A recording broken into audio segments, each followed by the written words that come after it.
Hello, and welcome to Tech Forum Online. I'm Monique Mongeon. I'm the project manager for SalesData and library data at BookNet Canada.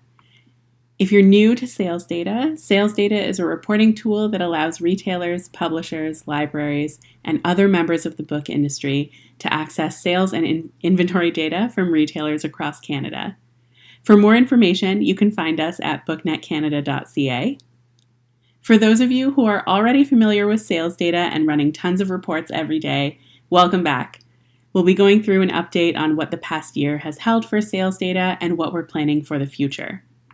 So, let's get started. We're going to start with a year in review and look at how our users have been making use of the reporting tools we offer in the past year.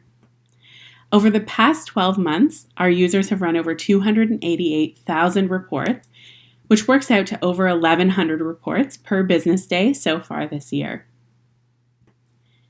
Of those reports, 1,183 are delivered on an automated weekly schedule every single week. These reports save users on average about 29 hours per week of reporting time, which means we've been saving the industry about 1,538 hours this year. That is so many hours. It's about 44 weeks of full-time work. Or, in a measure of time we can all understand, enough time to watch the entirety of Tiger King almost 256 times, just in case you were in need of a new measure of time given our pandemic realities. We know automated reports are one of the most beloved features of the site. So in the past year, we've added additional reporting frequencies which allow you to receive your scheduled reports on the timeline that works best for you. So if there are certain reports you only need on a monthly basis or a quarterly basis, now that's possible, and you don't have to receive those reports every single week only to have them routed straight to your trash until the magical week when you need them most. This new feature is under the Frequency menu option in the Save and Distribute tab. On the Frequency menu, you can select from a weekly, monthly, quarterly, or annual delivery schedule for those saved reports. If you're wondering how time works in SalesData, for example, if you're wondering how you know which week belongs to a certain month or a certain year, we use the ISO standard to define these time breakouts. And there's some really helpful information on how time works in SalesData in our help documentation, which I've linked in the presentation notes below.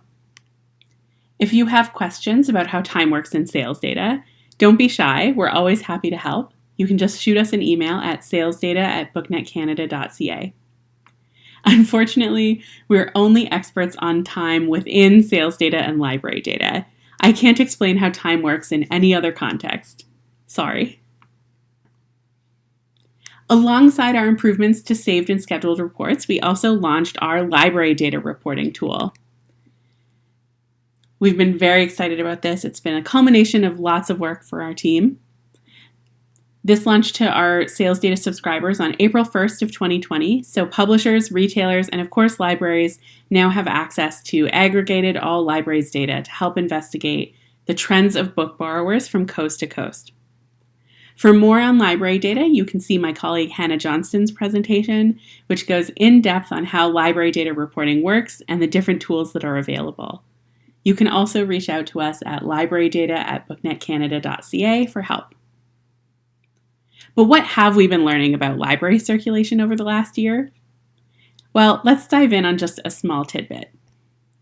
So this first graph we're looking at here is a bar graph showing sales by pub date range. The gray bars are frontlist sales, so that's sales within 1 year of a book's pub date, and the purple bars are backlist sales, so sales of books older than 1 year. On average, across all subjects in 2020, 35% of all sales were frontlist titles. Juvenile subjects sell the most backlist at 76%, while fiction sells the least backlist at 42%. These sales figures are interesting when you compare them across to library circulation, where on average only 14% of circulation is frontlist. So that's a huge difference from what we saw in the retail market.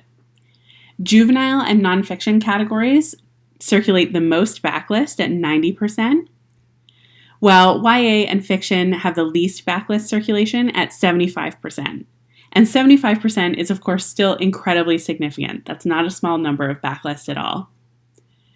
And we know from this research, as well as research we've done in the past, that backlist titles have a really long life in the library. So library data is a really great tool to analyze the life of your backlist titles, spot those hidden gems that may be having a resurgence in the library, and maybe you could consider bringing them into your store, or if you're a publisher, whether it's time to consider a reissue or a reprint of those titles. That's just one of the interesting data points we've discovered with library data so far. We're planning on doing a lot more research into the data in the months to come, so stay tuned. Another new initiative this year is the SalesData at a Glance newsletter. This is a weekly recap of the market performance. You get a little bite-sized tidbit of year-over-year analysis in the all markets, the performance of top-level subjects, and formats. So if you're looking for a bite-sized peek of market insights, this might be the newsletter for you. One of the questions we've been asked the most over the last few months is, how was the market in 2020 anyway? I'm going to try really hard to get through this section without using the word unprecedented, but we know what kind of year we had last year. Here we're looking at the sales of books from January through July for both 2019 and 2020. While both years show a little bit of a softening of the market from January into February, you can really see the sales impact from March through May, as stores closed from coast to coast due to the COVID-19 pandemic, and as people were a little concerned about what might happen next. As stores started to reopen again through the summer, and some of those indie retailers discovered new ways of serving their customers, you can see that sales began to lift in June, and we're beginning to outpace 2019 sales in July. Before we look at the year as a whole, though, I want to look at the same period of time, January through July. This is the 2020 data broken out by subject. What you see here are particularly high sales throughout the closure time of juvenile titles, which as a category outperformed other subjects throughout 2020. Juvenile nonfiction in particular had a really strong year and actually outperformed their 2019 numbers overall. Adult-focused categories like fiction and nonfiction bore the brunt of the sales drop during the closure, but rebounded in the summer months. Something interesting to note about this period is that our pub date data shows a significant decrease in the number of new print books entering the market during the spring and summer of 2020. So this next graph is a pub date graph. So you can see that drop in sort of April, May, June, and July of new pub dates for 2020 compared to the 2-year average in the gray dotted line above. You can also see a significant increase in titles set to publish in September. But of course, it's important to remember that generally September and October are the biggest months for new releases as the industry gets ready for the holiday season, the award season, and just generally Q4, which is an important time for retail overall.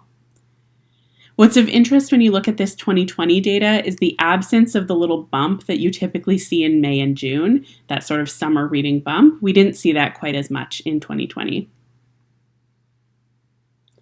But now that we've looked at sort of the first half of 2020, let's look at the year as a whole. So this graph is showing 2019 and 2020 book sales over time through the whole year, January through December. Again, 2020 in purple and 2019 in gray. Here you can really see how that sales lift in July started to play out, with 2020 sales outpacing 2019 sales almost consistently through July out to the end of September. But as we all know, Q4, the holiday season, is an important one. So let's dive in a little closer on that end period of the year. So here we're looking at Q4 2020 versus 2019. While it may look like 2020 sales would be lower given the softer late December numbers, I often call it the Christmas mountain, 2020's fourth quarter actually outsold 2019 in the number of units. The holiday sales period just happened to start a little bit sooner. And you can see that in the graph here where it starts taking off in the 2020 numbers around November 8th, and it's a little later in previous years. Anecdotally, I know I certainly started my holiday shopping much earlier than usual this past year, and the numbers suggest that I'm not the only one, with sales ticking up substantially in early November of 2020. So that's how the holiday season panned out. But how's 2021 stacking up so far? Here we're just looking at the first 13 weeks of 2021. The all market is up about 4% over 2020 so far, and we're actually up about 1.5% on 2019 as well. So, off to a roaring start this year. But where is all of our sales data coming from anyway? Our retailer panel has grown over the last year, encompassing sales from over 190 retailers with over 1,500 store locations. We added over 20 new stores to the reporting panel since the onset of the pandemic. So shout out to our gutsy book-selling friends getting resourceful and creative during incredibly challenging times. There's a great series on the BookNet Canada blog called Weathering the COVID-19 Storm, where we talk to different retailers about the new strategies and creative solutions they came up with to handle sales in less than ideal circumstances. So if you're interested in reading more about that, we'll have links to that blog series in the notes below. So aside from the sales for all these retailers, how many books were actually active in the market last year? In terms of the number of ISBNs stocked and sold across the market in Canada, there were over 843,000 ISBNs stocked or sold in the market. That's up 4% from last year's count. And 74% of those ISBNs had sales, which is about on track with last year. In 2019, 75% of ISBNs had sales. So, doing pretty well, I think. We support sales integrations with a number of different point of sale systems. So if you are a retailer using Book Manager, WordStock, Vigi 3000, Nebraska, Shopify, Square, Lightspeed, or Raytex, we have integrations built so we can work with you quite quickly. If you don't use one of these POS types at your store, don't fear. Drop us a line and we'd be happy to discuss reporting options further. You can reach us at salesdata@booknetcanada.ca. And we'd be happy to talk with you more about reporting sales and contributing to the panel. So what's next for SalesData? We're full steam ahead on new features for 2021, and all of our new feature development is based on feedback from subscribers like you. So based on our discussions over the last few months, here are a few things you can look forward to in the coming years. We're planning to add further options to filter titles by Canadian contributors in the gap analysis, market comp, and market share reports. This will make it easier to understand the performance of Canadian authored titles in your store and across the market. We know people are really interested in nurturing homegrown talent, and this will be one way we can track the progress on that. This year, we also made some new improvements to our bibliographic data in SalesData this year, including expanding our available contributor roles from 4 to over 100. Among the other improvements to our bibliographic data, we started receiving age range and Dewey number data. So we're looking to add these as columns and filters in both library data and SalesData reports, so you can drill down into the categories of titles you need the most. I mentioned earlier the count of active ISBNs for the year, and we're looking at ways to surface those figures in the SalesData UI through improvements to the market comp and market share reports. If you're wondering if growth is being driven by a few outlier titles, or if there's a wide breadth of available books on a subject, the count of ISBNs figure is a great way to understand what might be informing the growth in sales numbers. Other improvements we've looked at are the breakdown of front list and back list in both libraries and retail sales, and making those insights available in the reporting site, like the data I showed earlier in this presentation, along with improvements that would allow for multi-factor comparison, so you could segment the data by multiple attributes. So you could look at Canadian authored titles by subject, or format and subject over time, and other ways of further segmenting the data to get you the reporting insights you need as quickly as possible. Like all BookNet products, SalesData's future is driven by stakeholder feedback. So if you have data dreams, if there's something that would make your life in the publishing supply chain easier and more efficient, please don't hesitate to get in touch with us. We would love to hear from you and find out how we can make your work better, how we can work together, and how, in the end, we can sell more books. Thanks so much for watching, and have a great day.